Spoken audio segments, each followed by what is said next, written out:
Hello and welcome to today's webinar on avoiding holiday scams. My name is Mark Fetterhoff and I'm with the AARP ElderWatch, and very happy to be here today to share some of the information about scams that pop up during the holiday season. So for those of you who are not familiar with the ElderWatch program, it is a partnership between AARP and the Colorado Attorney General's Office that has been going on for over 20 years. What we do is try to educate older Coloradans all across the state about different types of frauds and scams that are out there targeting them. And we do that, through education outreach programs like this, both virtually and in person, as well as we have a volunteer staffed helpline where we help people talk about the different types of frauds and scams they're dealing with and work them through different situations. We also do some excellent financial literacy work to help educate older Coloradans about how to keep and save their money. In our office too, we also manage the AARP Fraud Watch Network helpline, which is taking thousands and thousands of calls each month from folks who are experiencing different types of frauds and scams across the country.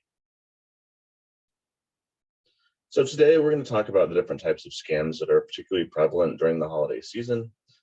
Different types of scams involving that might happen when you're shopping, gift card safety. We talk about shipping a little bit as well, charitable giving, and being safe with your charitable giving.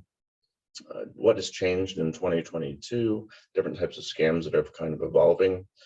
Also information about the Colorado Attorney General's Consumer Holiday Guide, and just some general tips for staying safe. So let's get right into things. The holiday season is synonymous with shopping. And so, the really important part is being safe, particularly when you're online shopping, because so many folks are doing that these days. So you'll see some numbers on the screen, and I'll be referencing numbers, percentages throughout today's webinar. And these numbers are part of an AARP national survey that was done around holiday scams, and it was just fielded in the last month.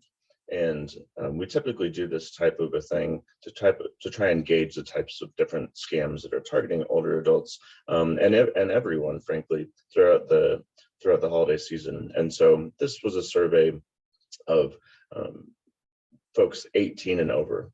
And so all the numbers that I'm going to be referencing today will have to do with that holiday survey that AARP conducted of adults who are 18 and over. So you can see here 35% of US adults have experienced fraud when buying a product through an online ad. 67% of Americans will use their debit cards this holiday season. And when we look at that, just a reminder about safety with regards to debit cards versus credit cards.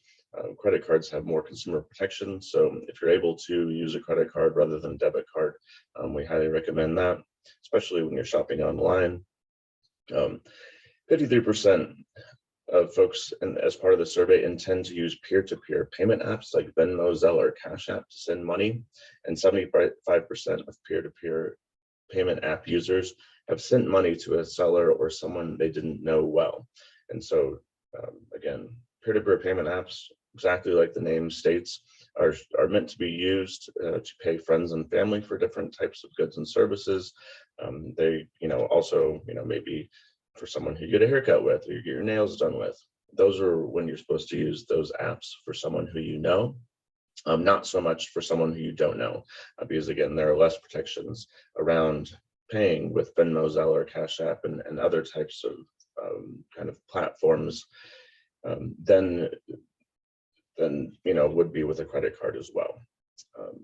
Important to update your computer and antivirus software, but not via unsolicited requests. And so right now we're hearing about lots of scams, especially particularly tech support scams, and also scams that look like they're coming from Norton or McAfee, saying that you do need to update your antivirus software, and they might be sending you an invoice in the mail. And I'll tell you, when I look at my spam folder, I get a lot of these every day. And so just know that, especially if you're not doing business with McAfee or Norton, or if you don't know if you're doing business with them, these scams are highly prevalent right now.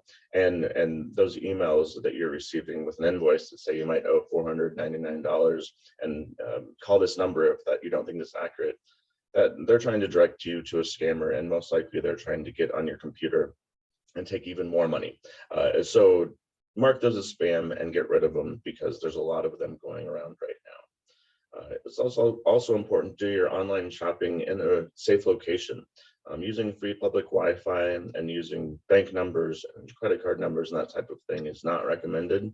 And so when you're doing your shopping, do it on a secure network like your home or at work, where you're familiar with the other people who are using it, and not at a place like a coffee shop or a restaurant or an airport, that type of a thing, because on those connections, they might not be as secure. Always also, when you're doing online shopping, only enter financial information on secured sites, and you can tell if they're secured. It'll have an HTTPS in the URL, or it might have a little padlock also in the browser. And so look for that when you are doing your shopping, and make sure the site that you are using is secure. If it's not, find another place to go. Shop with reputable merchants you're familiar with. Do your research on those you are not. I'll tell you that there's been a lot of kind of fake websites that have popped up in the last couple of years, retail websites. A really common example that we've seen over and over again have been for puppies. And so they might make a very specific type of website for a specific type of puppy because they know people are looking for them. So it might be something like, just an example, cuteyorkies.com.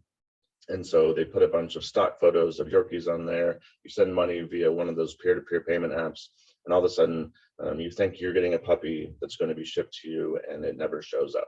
And so, this is happening with puppy scams and all different types of industries, fake websites that are popping up that scammers are creating to try and, again, dupe you out of your hard-earned money. So do your research before using any website that you don't normally use. Read the terms and conditions, small print, return policy, and verify contact information of the retailer. Again, especially for those retailers that you're not familiar with. Avoid offers that you consider too good to be true or not in line with market prices. If you're getting some incredible deal that is half the price of what you would normally expect to spend for a certain product, it's really important that you, again, do even more research on that type of a product, because, again, they could be just trying to lure you in with those rock bottom prices. Be careful when dealing with marketplace sites as well. Marketplace sites that are commonly used are Craigslist and Facebook Marketplace. Be sure, if you are paying through a site like Facebook Marketplace, that you use their payment terms and their payment mechanism. Don't, again, use those peer-to-peer payment apps or send gift cards as part of any of these situations. Exact same advice for Craigslist as well. And just a couple of tips for in-person shopping too. I know everyone's in a big hurry this time of the year and running around, and you might forget a couple of things as you go. Read reviews and do price comparisons before heading to the store. Keep receipts and request gift receipts when applicable. Understand the return policy and warranties and rebates before leaving a store.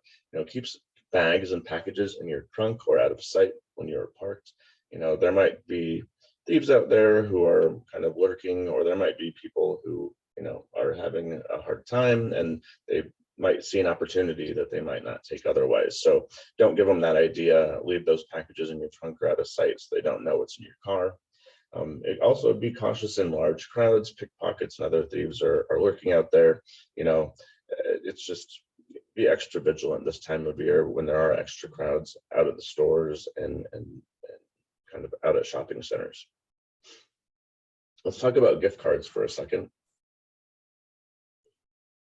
I say that we hear about lots of different types of scams involving gift cards, and one of the things that is important to know, that part of this survey, 26% of U.S.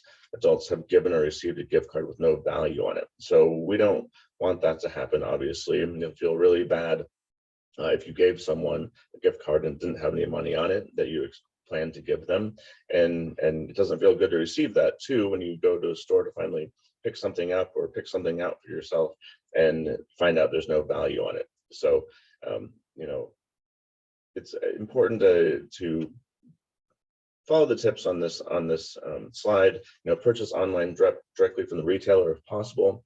Give the receipt to the recipient, just so they have it.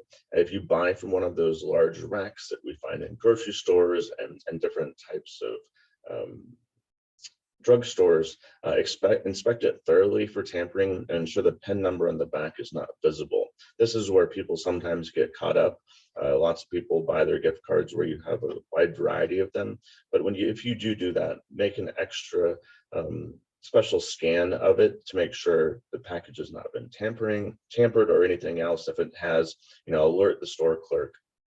If possible, register your card online and or change the PIN number. This is possible with some types of gift cards. Be careful when purchasing from secondhand gift card marketplaces. Again, there are places where websites where folks want to get rid of gift cards they received that they might not have use for. But be very careful when buying these secondhand gift cards. Again, do your research and make sure that it's a reputable organization who's doing this kind of gift card exchange. And if your gift card has been redeemed, if the situation does happen to you, call the number on the back of the card and locate the receipt to contact the store as well. And again, I can't guarantee you that you're going to get your money back in these situations, but it's important that folks know this is going on, and there might be instances where they can tell you when it was redeemed, at least in that type of a thing. So again, be really careful with these gift card purchases. We know that there are lots of gift cards involved as scams, and so again, just a reminder too, when you're thinking about how the government or other agencies want to receive payment, it's not via gift card. So if you're out there purchasing gift cards for someone as part of a tech support scam or a sweepstakes scam or a government imposter scam, remember that government agencies and other kind of reputable organizations don't receive gift cards as a form of payment, and scammers are trying to get people hooked and buy those, and then and read the number off the back of them. Lots of shipping and receiving going on, and also lots of different scams with regards to shipping and receiving. I just received a call yesterday on the Elder Watch helpline about someone who had received a phishing text message saying it was with the United States Postal Service and that the package is due to them. They need to contact a number, even though they were not expecting to receive a package, and were not signed up for text messages from the U.S. Postal Service. So very important to remember these are out there. I've been receiving them myself. So you can see too, 27% of U.S. adults have had a package stolen from outside their home. 34% of U.S. adults have received a fake notification about a shipment. And I can only guess that number is going up because I've been seeing them every day, and we've been getting reports of them in our office very frequently. It's very important, when you're thinking about these types of situations, to provide specific delivery instructions for a shipping company, whether it be Amazon or FedEx or UPS or USPS. If they have the ability to give specific instructions to the person delivering that package, you have a higher probability that it might not be stolen. And, to track the package and require the signature, ship packages to your work or another safe location where someone will be home to receive it or at the location to receive it. Learn about alternative spots where packages are delivered and can be held, UPS store, retailers, lock boxes, post offices. There's lots of options these days for where you can receive your package. So if you're not comfortable sending it to your home, or you might have had a package stolen in the past, think about the alternatives that are out there to ensure you will receive the package. Avoid fake shipping and tracking emails or text messages that are phishing for personal and financial information. Again, these are more prevalent than ever, and oftentimes we'll use logos for UPS or FedEx or other types of shipping entities. And so watch out for those, especially if you're not expecting anything. Check with the person who sent it.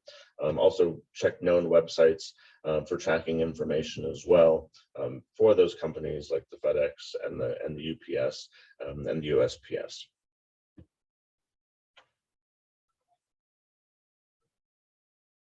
Let's talk about safe giving real quick. 39% of US adults as part of this AARP survey said they had received a charitable request that seemed fraudulent. And so, that number seems to be going up every year when we do surveys like this. And so this is something really important to watch out for. In Colorado, visiting the website checkthecharity.com to make sure the charity is registered to solicit donations in the state is a really important step to making sure, again, that the charity that you're giving to is reputable and valid in terms of registered with the Secretary of State in Colorado to solicit donations. Ask how much of the donation goes to the charity versus the fundraiser, if that is applicable. Be skeptical of organizations with similar names as well-known charities.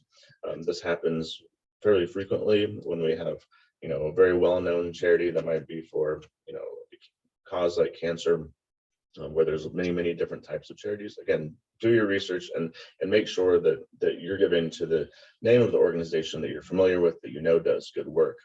Avoid those high pressure tactics that someone might be using, and do your research. Again, avoid unsolicited requests over the phone, in the mail or at your door. It's very important to do your research. Might even develop a refusal script for yourself, especially for solicitation at your door. Tell the person they can leave you with literature, but you have to do your research with regards to who you give to, or you have a giving plan that you'll consider them next year or something like that. There are other great charity watchdog sites like give.org and charitynavigator.org, where I'd highly recommend checking those in terms of places to go before you are, again, giving to a charity. So 2022, other things that we're seeing, increased shopping online equals obviously increased opportunities for scammers like fake websites that I was talking about with regards to the puppy scams. Social media is also a hotbed for scam retailers, whether it be on the marketplace sites or it's through advertisements. So just be really wary of that and know that, again, if you're seeing some type of deal that might be too good to be true, it likely is. The scammer might be paying for placement on Instagram or Facebook and those types of things. There's lots of misinformation about peer-to-peer payment apps. Again, you might be very familiar with using these because you use them to split dinner or pay for tickets with friends or that type of a thing. But at the same time, or pay the lady at the hair salon or whatever it may be, you might be very familiar with using them, but don't assume that if you pay someone who you don't know with them that you're going to receive the good or service otherwise. So be, again, really cautious and only use Venmo, Cash App, Zelle, those types of apps when you are dealing with someone who you know. Be wary of requests for payment via cryptocurrency. Cryptocurrency has been one of the most common types of ways that scammers are asking for money right now. And so if anyone tells you to take money to a Bitcoin ATM or download a cryptocurrency app as payment for some type of a good or service, consider it a red flag of a scam. Gift cards remain one of the top methods of payment requested by scammers. Again, understand that government agencies and other types of entities that are not a retail store will not often ask for gift cards as payment. And so again, another way of debunking the scam and noticing the red flags of that scam. Amazon imposter scams still are one of the most common scams we're hearing about. Here's a hint, Amazon is not going to call you and you didn't actually buy that big ticket item like the very expensive phone or the TV that you might receive what looks like an invoice for. So just understand that scammers know that millions and millions of folks are using Amazon to get their goods shipped to their door. And so they're using their name over and over again to try and get them involved in different types of scams. And so just be really, really cautious if you see a solicitation or an email or get a phone call from someone saying they're with Amazon. It's probably not them, especially if you didn't order anything from them and if you don't have an account with them. Just a couple other things. Again, marketplace fraud still remains something that gets reported to our helpline often, so be extra careful when you're making purchases or selling something, via Craigslist or Facebook Marketplace, Nextdoor, OfferUp, those different types of sites. Phishing from uh, shipping companies and retailers is very prevalent right now. Again, we've been getting quite a few reports of these types of scams. And so again, if you're not expecting something, uh, don't necessarily trust it, or if you haven't signed up for text messages, or there's no reason to believe that UPS or FedEx has your email address. They probably don't, and it's probably a scam. Um, Scam texts are more common than ever. So again, be really, really cautious about these texts that are coming in that are claiming to be with shipping companies or banks or other entities that you might think would be reaching out to contact you.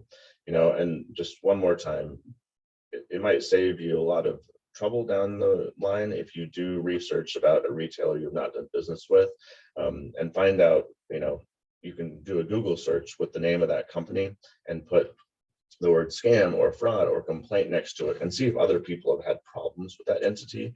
And that might save you a lot of your time down the road if you find out that it has a lot of bad reviews to begin with, and you should look for another entity to do your business with.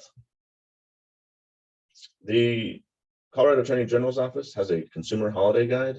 In it, they talk about charity fraud, online donations, safe shopping, cyber shopping, QR codes, holiday loans reporting, all different types of things. If you go to stopfraudcolorado.gov, you can find it there, but it's a great resource. Just a couple other kind of last minute tips to stay safe during the holidays, or any time for that matter. Protect your personal information. Be skeptical of anyone you don't know who's contacting you. It doesn't matter whether it be a phone, email, mail, text message. Just be super cautious about, again, folks who you don't know. Ask yourself, what does this person want? And a lot of the times it's money or personal information. Ignore urgent requests. Avoid strange methods of payment. If you're paying, again, with a gift card to a government agency, sounds like a scam to me. Or if you're paying for someone's asking you to buy a Green Dot card and you don't know what that is, again, also, if you find yourself at a cryptocurrency machine, it's time to stop and think about what you're doing. Sounds too good to be true. It probably is. And please, do report these scam attempts or the victimizations that have happened, so we can tell other people about them and in presentations like this. Just a couple of quick resources. The Colorado Attorney General's consumer complaint line is that 1-800-222-4444. And if you want to get a hold of ElderWatch, we're at option 2.